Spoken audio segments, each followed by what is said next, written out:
Oh, thanks for having me. I know you just read our story. It was really good for me to hear it read again. As you know, I got these two boys. They're like night and day, like polar opposites as far as personality type goes. Anybody else have kids like that? My youngest is one of those creative types, like Enneagram 7, flaming extrovert, paint your body blue and white, take off your shirt at a Cowboys game kind of guy. Some of y'all have that same personality type. But my boy is really super outgoing. He's really fun to be around. Just a party waiting to assemble.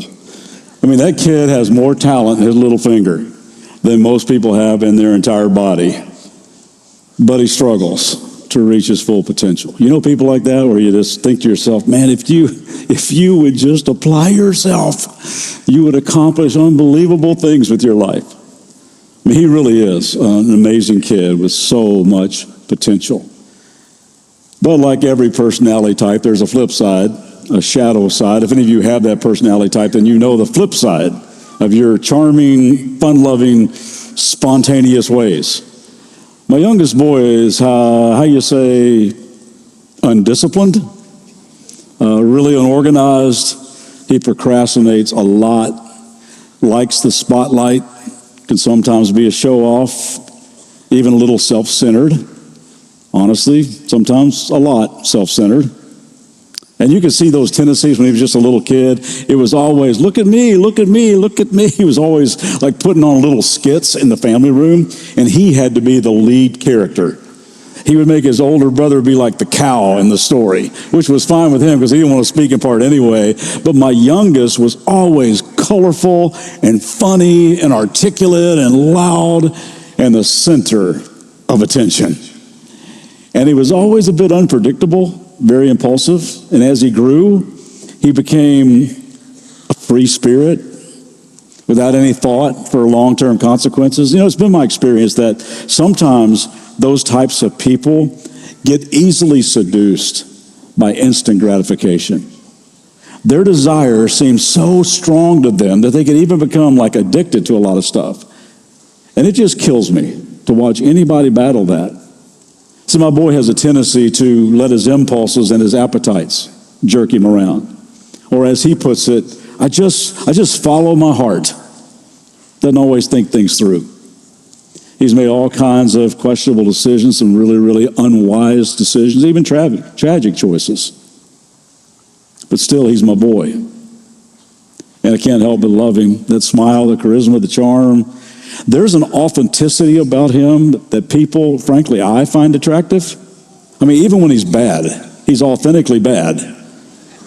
Now I got this other boy.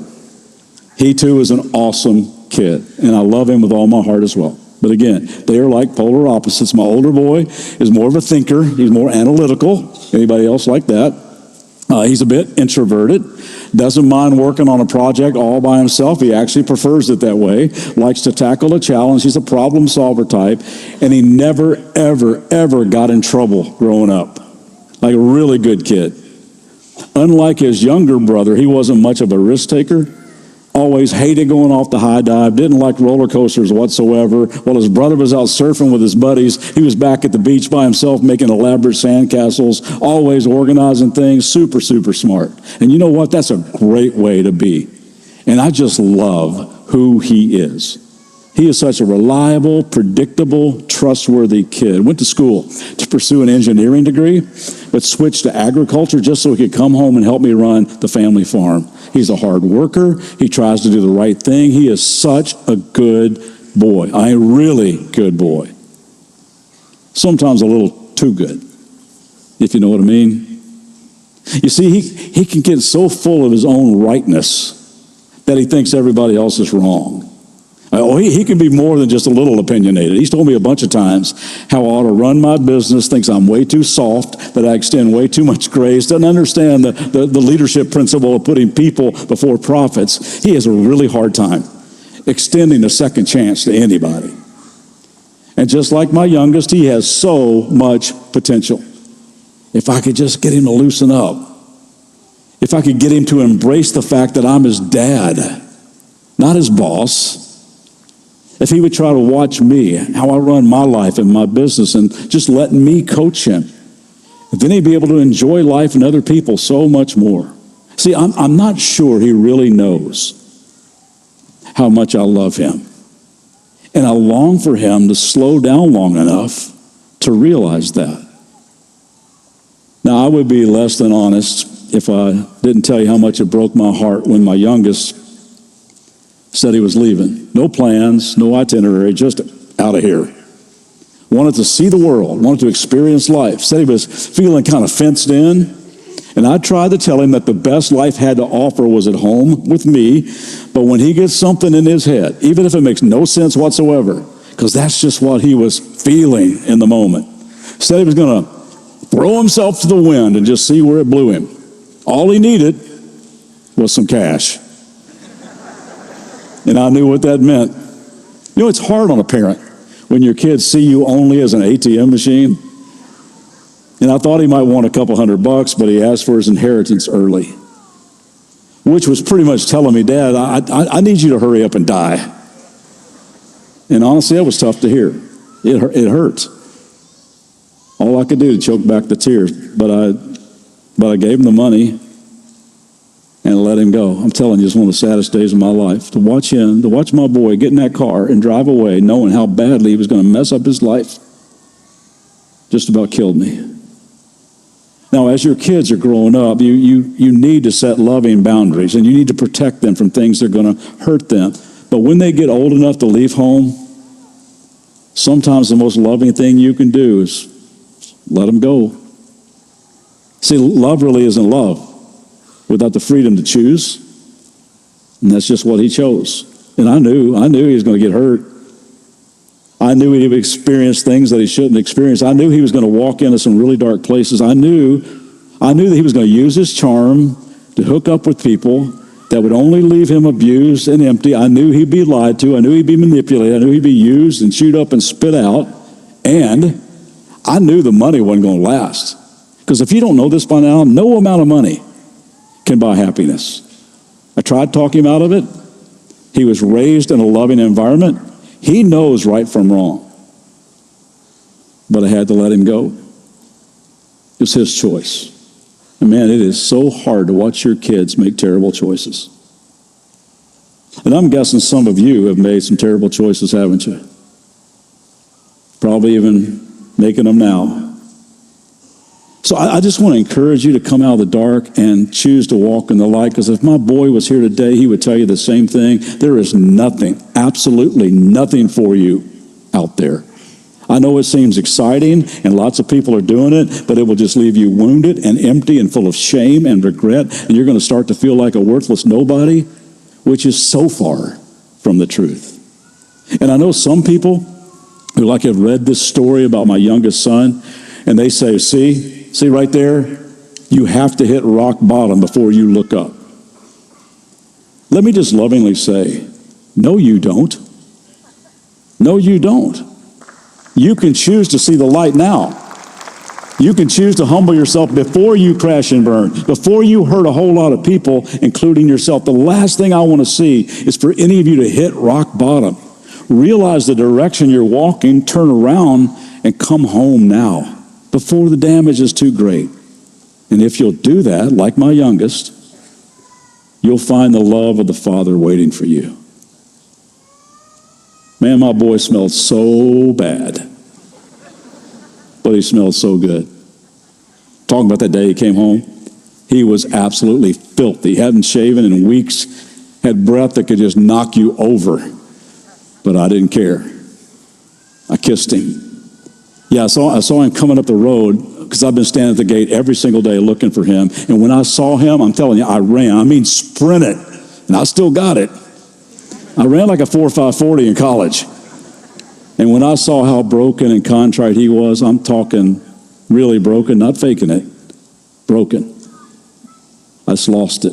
Cried like a baby. So did he. We just stood there just blubbering all over each other. I cannot tell you how great it was to have him home. And how great it was for him to want to be home.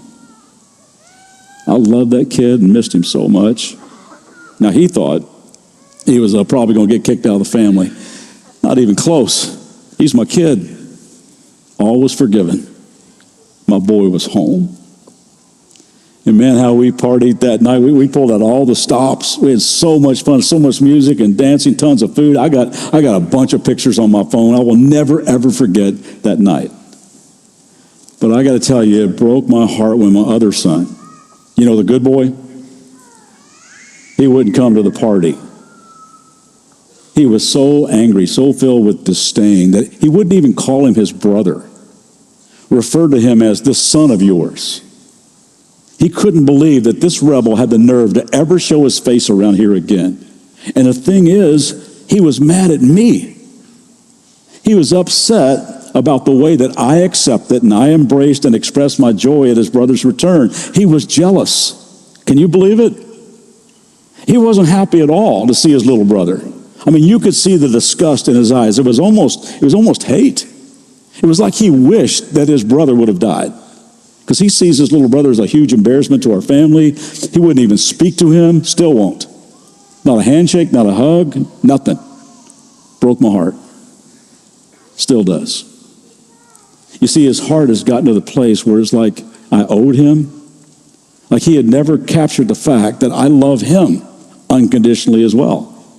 Started living with this sense of entitlement, forgot about all that he had received, all I had done for him his whole life. He lost his heart of gratitude. It was like, well, he actually said it. What about me, huh? What about me? I'm the good son. I'm the good son. You never threw a party for me. I can't tell you how many parties these boys had growing up. Chuck E. Cheese, Disney World, birthday parties, spring break, graduation parties, senior trips, family vacations, you name it, not to mention all the sacrifices I had made for each of them. But in this moment, he forgot all of that. He was envious that I was gracious toward his brother. Couldn't believe that we would throw a party in honor of this loser. And it kills me because when your heart gets to the point where you can't hear the music, or worse than that, you can hear the music, but you can't stand it. You can't bear to watch the dancing, the sheer celebration of grace. That's when your heart gets to a dangerous place. And that's where my oldest is. Man, I love him too. I just wish he could see that. I wish he could embrace grace. I wish he could understand the heartbeat of heaven. I wish that he could see that we had to celebrate because that's just what you do when lost things get found. I just want both my boys to grasp how wide, how deep, how long, how wide my love is for them. And listen, I don't know which one of my boys you're like or where you find yourself in our story, but I want to say to you, wherever you are, you need to come home and live and breathe and move in the unfailing love of the Father. So, okay, I probably confused some of you. My name is Breaux, and I am a dad. And I do have 2 boys and a daughter, and they are amazing people. And of course, I am not the dad in Jesus' story.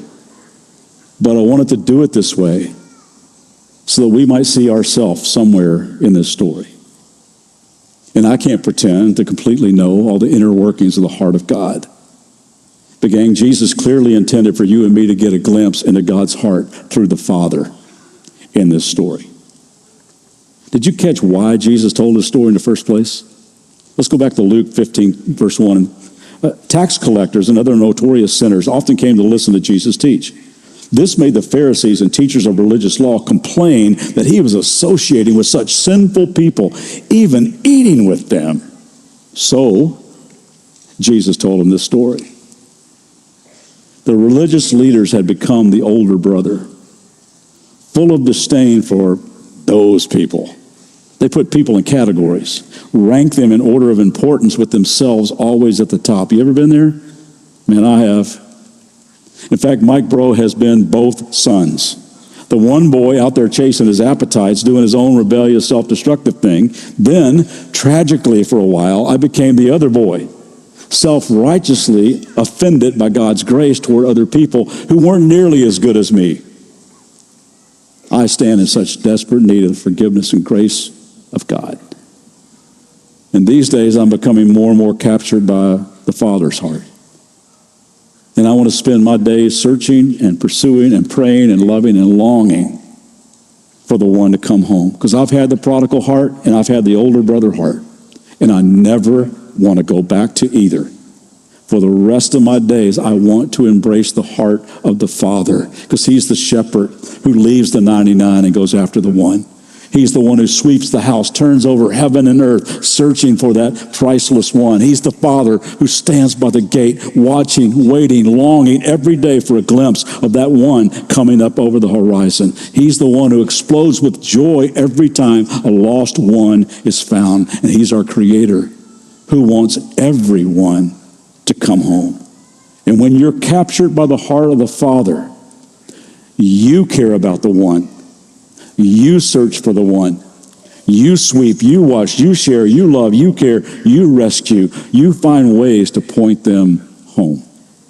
2 Corinthians chapter 5, 17 and following, kind of a famous verse, says this means that anyone who belongs to Christ has become a new person, a new creation. The old life is gone and a new life has begun. And all this is a gift from God, who brought us back to himself through Christ.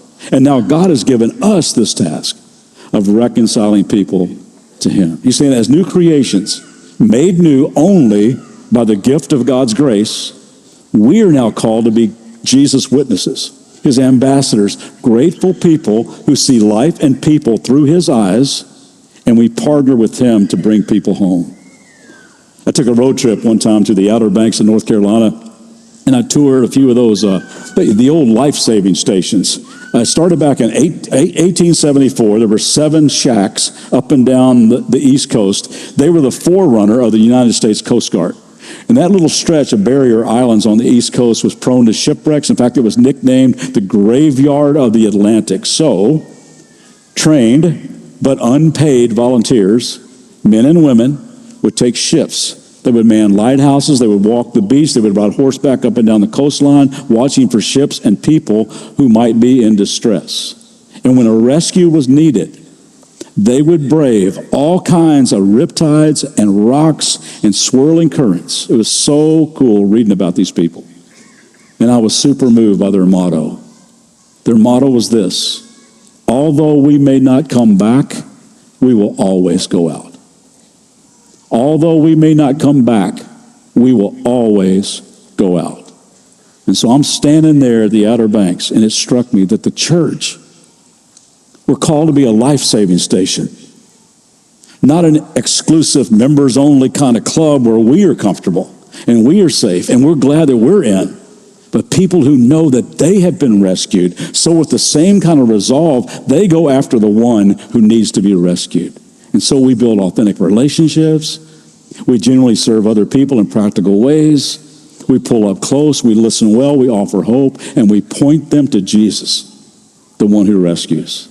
I want to be a part of a life-saving station, because that's what people on Team Jesus do. They go after the one. And we all do it in different ways. That's what's cool about being on a team.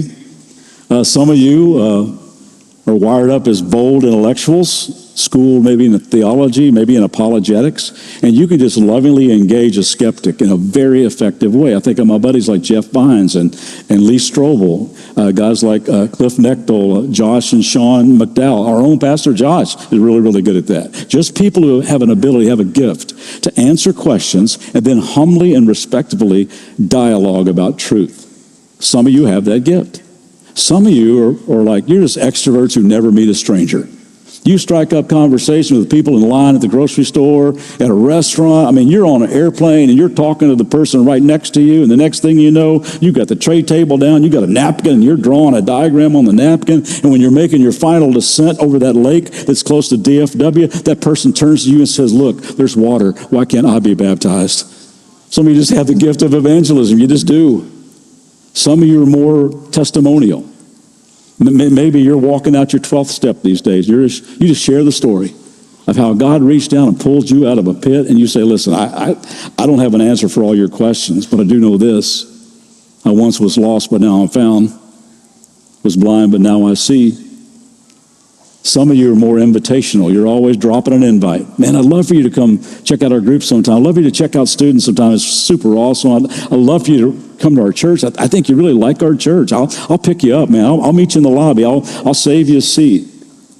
Some of you are more like those praying grandmas. Every morning, you're just lifting up men and women that you care about. You got a list. You got a list of prodigals and prideful older brothers that you long to see come home. So you just pray. Some of you are so passionate about your friends meeting Jesus, you'll do just about anything to get them to him. Sort of like those four guys, that story is told over in Mark chapter 2 and Matthew 9 and Luke 5 about the four guys that bring their friend to Jesus. The paralyzed guy, they can't get in the house, so they rip open the roof and they drop their friend right in front of Jesus. Don't you love that story? But I've often thought, who fixed that roof? Who stayed behind and fixed that roof? The answer is my brother-in-law, Danny. He's a roof patcher.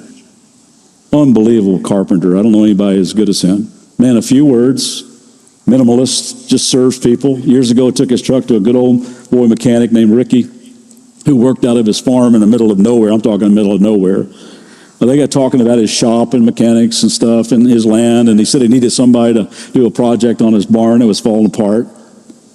Well, the next week, Danny just showed up and did it. And like most of the time, did it out of his own pocket. They developed a friendship. Ricky had lived a pretty rough life, made a lot of bad decisions. Then a couple of years ago, he started getting really sick. And he asked Danny about that Jesus that Danny obviously knew. He got him to start watching a church online, and then he started picking him up, and they would go together. And one day he called me up. He says, "Hey, Ricky wants to be baptized. You think you could get us into that church this afternoon?" It was so moving to see Ricky go down in that water and come up with his hands in the air. I got a rubber bracelet around the gear shift of my truck. It's got a scripture from Romans 12 printed on it. Ricky gave it to Danny to give it to me. Ricky passed away just 3 weeks ago, but in the last year of his life, he handed out those scripture bracelets to everybody he met. He said, "I just want to do the Lord's work." You want a simple crash course in evangelism? Here you go. Love them till they ask why. Love them till they ask why.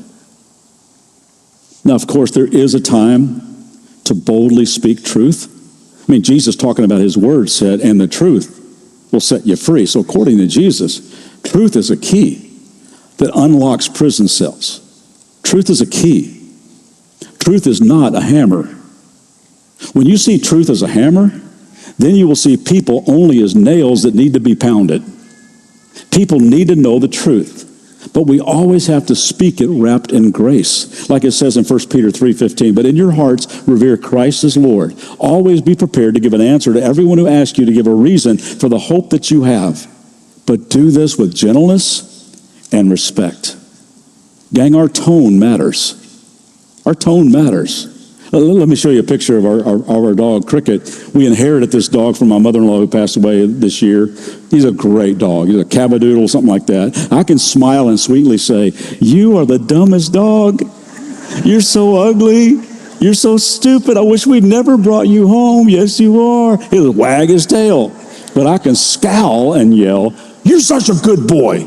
Hey, you're the best dog in the world. Come here, you smart thing. You're the best. And I love you so much." He's just cowering in the corner because all he hears is the tone. And my tone cancels out everything.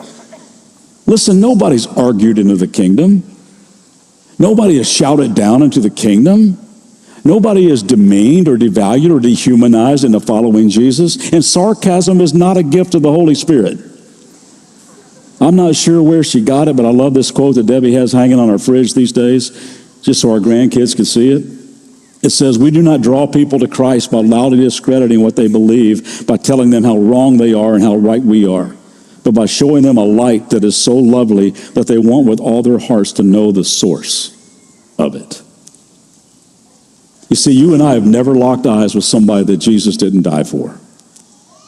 Every person is made in the image of God. And I believe living in these highly charged, divisive times, keeping that truth in our hearts is essential. Because when we quickly dismiss people and we throw them into categories, we become like those religious Pharisees who labeled those people with terms like notorious sinner and scum. The kind of people Jesus ate with. The kind of people Jesus cared about, the kind of people Jesus came to save. Jesus' heart for those people was the reason he told the story. And I just never want my heart to grow cold and entitled and judgmental and superior and arrogant and ungrateful like the older brother. Because when I do, I stop caring about the one. When you and I see someone struggling, when we see somebody making bad decisions, when we see someone barely treading water or choosing a lifestyle that is contrary to what God would have for them, our first instinct should be a deep longing for them to know Jesus Christ. To be able to say in our heart, you know what? That's a priceless human being who is made in the image of God, and I want them to experience his love like I have. I sincerely want them to come home. So you can care deeply about right and wrong, and we should. You can stand for truth and justice, and we should. You can even hold firmly to your political convictions, and at the same time, just refuse to embrace the callous heart of the older brother. Because amazing grace, how sweet the sound that saved a wretch like me. Like me. My wife, Debbie, started working in a ministry called Refuge for Women. It's a ministry for girls that have come out of prostitution and porn industry and bad decisions that they made. Even a lot of them have been trafficked in their life. And as she started working with the group, she started just prayed, God, my life's been pretty safe. I've had great parents. I've had a great life. And what do I have in common? It's going to be hard for me to relate to these girls because I don't have a whole lot in common with them. She says she felt like God said back to her, when you see yourself needing my grace every bit as much as they do, you'll be fine. Go be a light. Go be a light. We've talked for 6 weeks now about what it means to really follow Jesus. Jesus, the one who came to seek and save the lost. One. The one who eats with sinners like us.